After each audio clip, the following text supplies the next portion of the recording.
police for Austin. The police were initially called here at 2:15 p.m. for a hotshot call.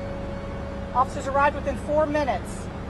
When officers arrived, they were met with 3 people that were shot inside the parking lot of Target.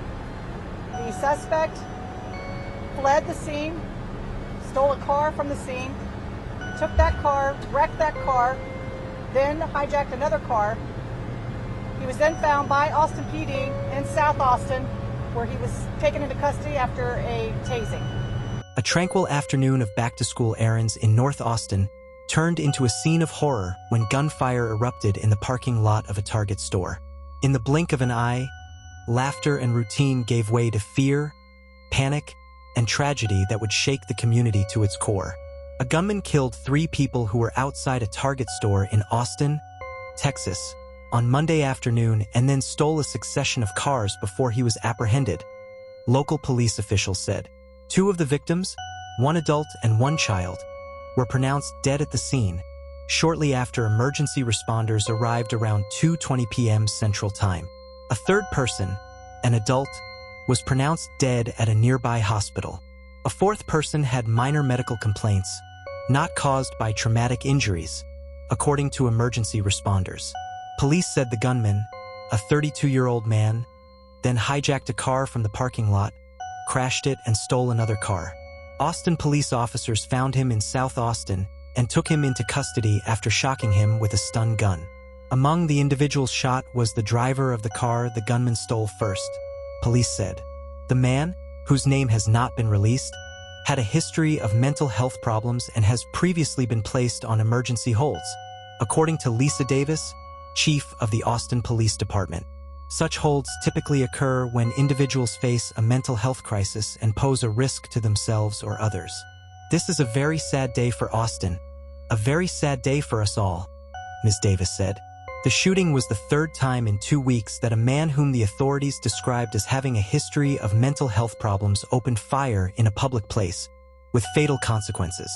3 days before the Austin shooting, a 30-year-old man opened fire at the Atlanta headquarters of the Centers for Disease Control and Prevention, leaving a police officer dead and many public health workers rattled.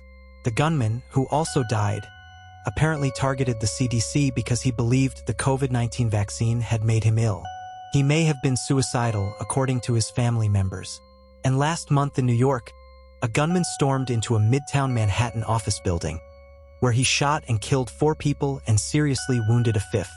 The gunman had a documented mental health history and appeared to be targeting the headquarters of the National Football League.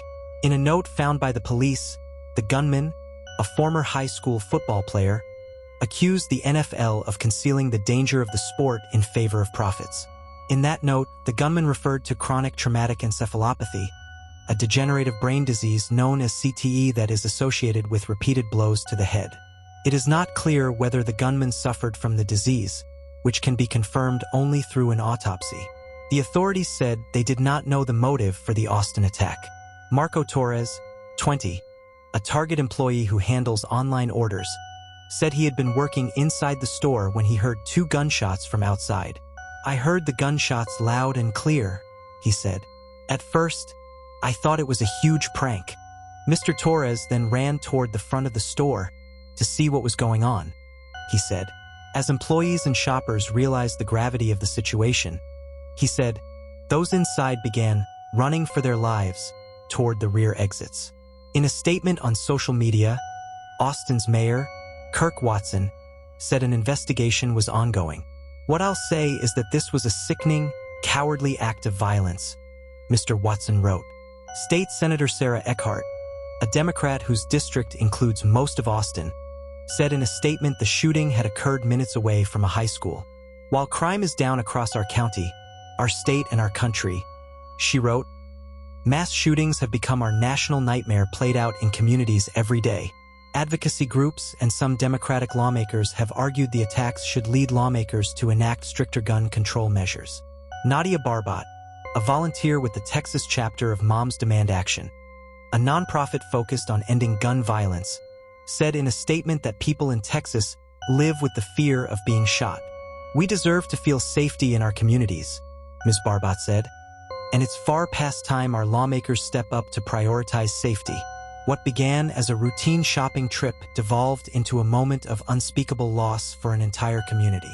As investigators piece together the suspect's motives and past, the tragedy leaves behind grieving families, shaken neighbors, and a nation once again reminded of the unpredictable terror of mass violence. My question: what do you think pushed the suspect to commit such a horrific act in broad daylight? Leave your answers in the comments section, and please don't forget to hit the subscribe button for more updates on true crime stories around the world. And don't forget to like and share. Thanks.